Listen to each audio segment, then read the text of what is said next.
बिस्मिल्लाहिर्रहमानिर्रहीम, अस्सलाम वालेकुम। नूरुल आपकी खिदमत में हाजिर है। 4 अक्टूबर को मैंने आपसे खबर एक शेयर की थी कि एक बड़ी शादी टूट गई है। वो तफसीलात सामने आ गई हैं। पता तो था मुझे, मैंने आपसे जिक्र किया था कि मैं बताना नहीं चाहता।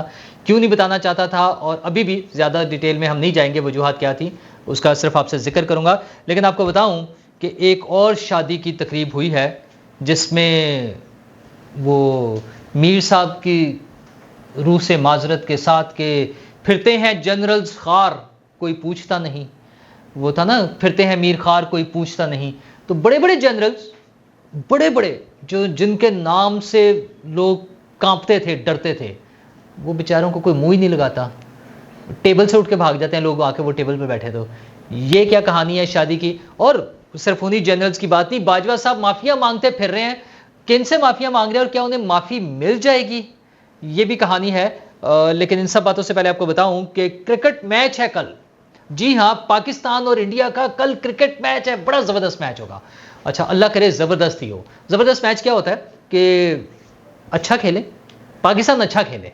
अच्छा, हार वो है ना, तुम जीतो या हारो, हमें तुमसे प्यार है, हमें तुमसे प्यार है, लेकिन जरा मुकाबला करके डट के खेलें, वो आ जाए मैदान में। अहमदाबाद में मैच है कल इंडिया में, और रश बुरा हाल हुआ है।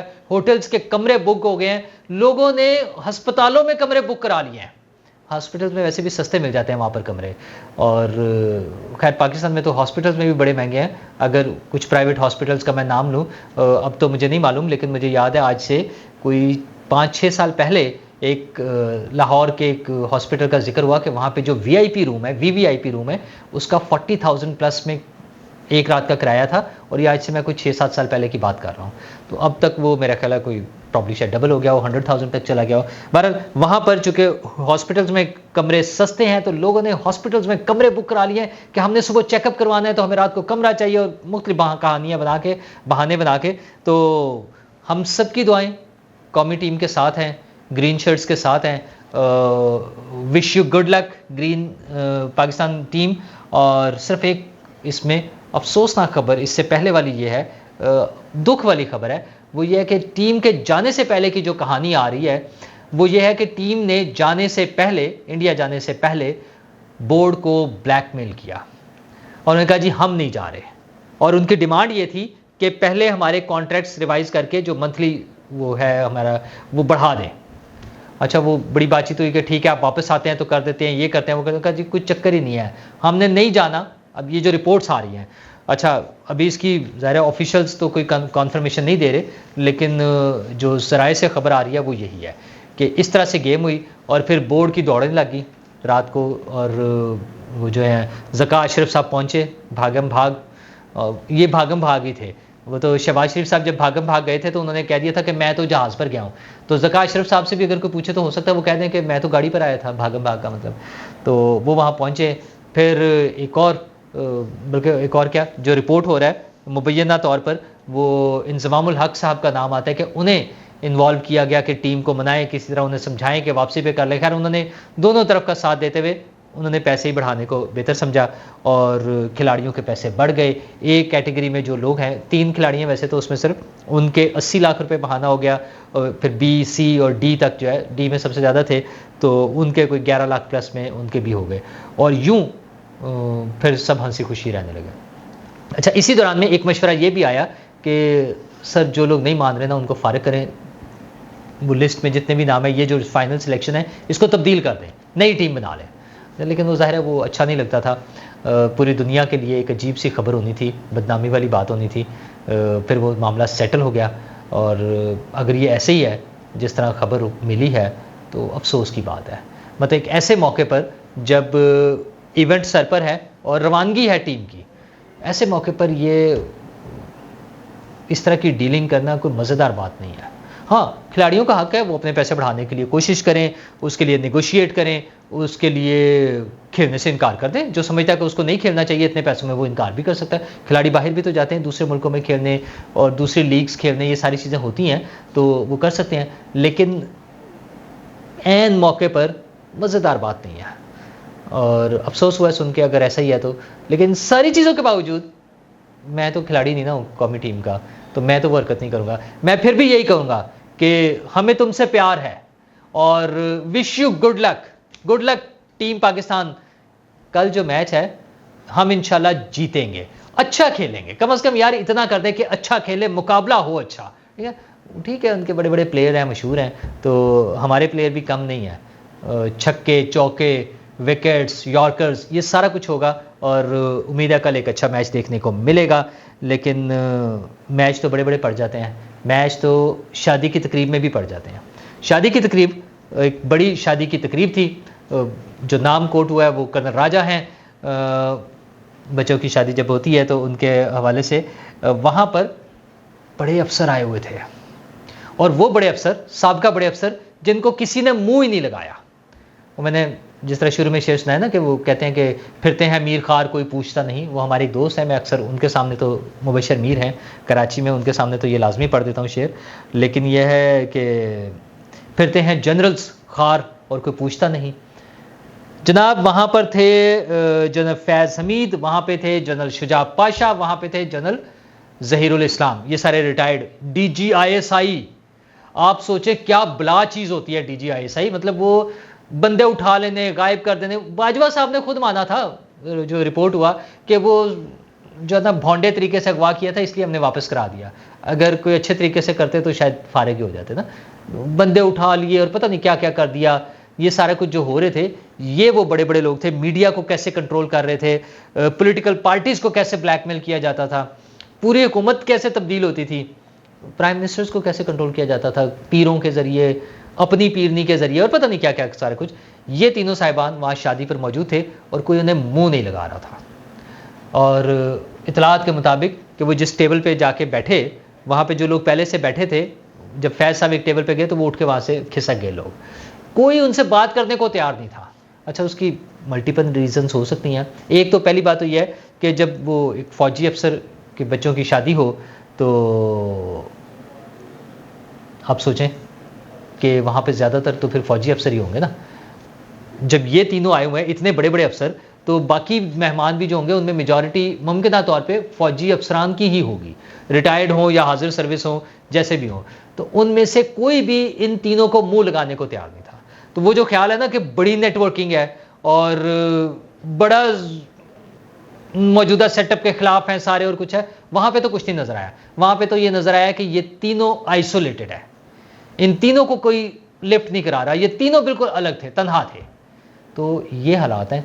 अच्छा, रीज़न जो मर्जी हो कि जी खौफ है, डरते हैं, ओ भाई डरते वरते, जिसने शादी पे बुला लिया इसका मतलब खौफ तो कोई नहीं था। अगर इतना ही खौफ होता कि लोग खौफ की वजह से कर रहे हैं, सिर्फ खौफ की वजह से, तो फिर उनको कोई शादी पे ना बुलाता। शादी पे बुलाने का मतलब यह है कि मसला खौफ का नहीं है, मसला लोग उनके साथ अपने आप को एसोसिएट करके अच्छा महसूस नहीं कर रहे। तो जो उन्होंने किया है, जो भी किया हमारे साथ, वो लोगों को एहसास है इसका। हाँ, उनके हामी भी होंगे, मैं इस बात से वो कोई इनकार नहीं कर रहा, उनके हामी भी बहुत सारे होंगे, लेकिन इस पर्टिकुलर फंक्शन पे तो यही लगा कि ये तीनों अकेले हो गए हैं, तन्हा हो गए हैं और लोग इनके हक में नहीं है। और इनके बॉस, फैज़ साहब के बॉस बाजवा साहब, उनकी भी अलग ही कहानी है। वो आजकल लोगों से माफिया मांग रहे हैं। कैसा है, ठीक है, वो बाजवा सोचें, हुकूमत एक को गिरा के दूसरे को ले आए, दूसरे को गिरा के तीसरे को ले आए। क्रेडिट वही समझते ना कि मैंने किया, और वो मैंने यूं किया था, मैं तो इसको यूं समझता था, मेरा ये था।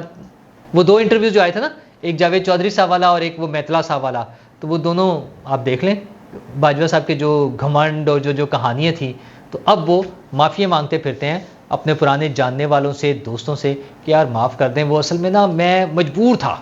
वो प्रोजेक्ट इमरान खान जो है ना, वो असल में इंस्टीट्यूट का, इदारे का, इंस्टीट्यूशनल डिसीजन था हमारा, वो इदारे का फैसला था, मैं उसमें मजबूर था, बस मुझे ऐसे ही करना था।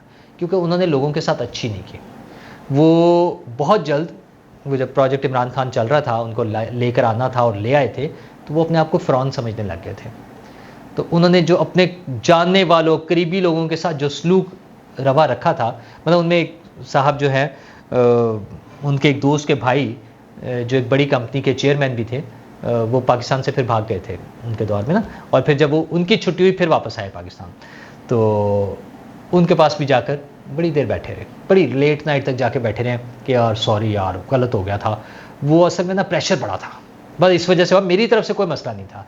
तो हजूर वो अब आखिरी उम्र में क्या खाक मुसलमान होंगे? अब किस बात की माफ़ी है? अब किस बात की एक्सक्यूज़ेज़? कर लिया जो आपने करना था, अब ज़रा खड़े होना कि हाँ मैंने किया था। वैसे तो आपको ख़तरा नहीं होना चाहिए कोई, वो इमरान खान साहब तो लोगों के लिए कहते हैं ना घबराना नहीं है, लोगों को तो मजबूरी है घबराना, आपको घबराने की कोई ज़रूरत नहीं है। आपको किसने पकड़ना?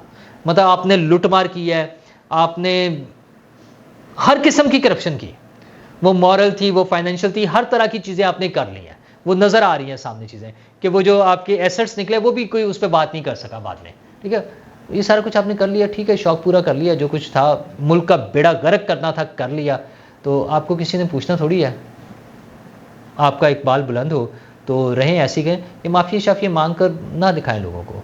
मज़ीद बेइज़्ज़ती वाली बात है वो, खैर वो बुरी मिसाल है कि पहले क्या किया और फिर क्या किया और फिर करके छोड़ दिया, छोड़ देते हैं उसको। लेकिन जनाब शादियों की बात हो तो शादियों का ख़ात्मा भी हो जाता है, बड़ी नॉर्मल सी बात है, मतलब ज़िंदगी में ये मामलात चलते रहते हैं। तो मैंने 4 अक्टूबर को एक आपसे ख़बर शेयर की थी कि बड़ी शादी टूट गई। मैंने कहा था बड़ी फैमिली, सबको मालूम है। तो वो शादी थी मरियम नवाज़ साहिबा के साहबज़ादे जुनैद सफ़दर की, और वो टूट गई है। अच्छा, खबर उसी वक्त आ गई थी, ज़ाहिर है मेरे पास तफ़सीलात थी, लेकिन हमारे एडिटोरियल बोर्ड ने मुझे मना किया कि मैं उनका नाम ना लूँ। और मैं भी उस वक्त मैंने उस वीडियो में भी आपके साथ यही शेयर किया था कि अभी चूँकि वो अनाउंसमेंट नहीं हुई है, पेपर वर्क जो होता है उस पर साइन शाइन करके डाइवोर्स के, तो हम तो दुआ करते हैं कि काम वो जारी रहे, वैसे ही ना हो ये मसला। लेकिन अब जुनैद सफ़दर ने खुद उसका ऐलान कर दिया है और अपने इंस्टाग्राम स्टोरी में उन्होंने कहा है कि मेरी डाइवोर्स के बारे में जो बातें हो रही हैं वो सच हैं, दुरुस्त हैं, और ये बिल्कुल प्राइवेट मामला है, तो हमारी प्राइवेसी की रिस्पेक्ट करें और इसको यहीं रहने दें। तो जो तफसीलात हैं वो अपनी जगह है, हम भी उनकी प्राइवेसी के साथ चलते हैं, तो ठीक है। उन्होंने उसको विश किया है, उनको आई विश हर वेल, ख़ातून को जिनसे उनकी डाइवोर्स हो गई है। तो ज़िंदगी में ये मामला चलते रहते हैं। अच्छा, हमारे यहाँ फिर वही मसला है कि जिस तरह से हम लीडर्स को, अपने सियासी लीडर्स को जितनी बड़ी पर्सनैलिटी बना लेते हैं, जितनी उनके साथ हमारी एसोसिएशन हो जाती है, जितना हम उनके लिए लड़ने मरने को तैयार हो जाते हैं, इस वजह से फिर उनकी ज़िंदगी का हर पहलू जो है वो हमें लगता है कि हम उसके साथ एसोसिएटेड है, हमारा उनसे ताल्लुक़ है। ये उसके ताल्लुक़ का वजह होती है कि हम उसमें इंटरेस्ट लेते हैं। बाकी ज़ाहिर है उनकी प्राइवेट लाइफ थी, वो क्या कहानी थी, क्या थी, हमें उसमें जाने की ज़रूरत नहीं है, उसको हम नहीं करते। हमारा मसला तो अपने सियासी रहनुमाओं से, अपनी सियासी लीडरशिप से एक ही है, एक ही मुतालबा है कि हुजूर लोगों के लिए काम करें। आप इन लोगों से वोट लेकर पार्लियामेंट में आते हैं, इन लोगों के वोट की वजह से आपकी हुकूमत बनती है, इन लोगों के वोट की वजह से आप सारा प्रोटोकॉल और ये सब चीज़ें एंजॉय करते हैं।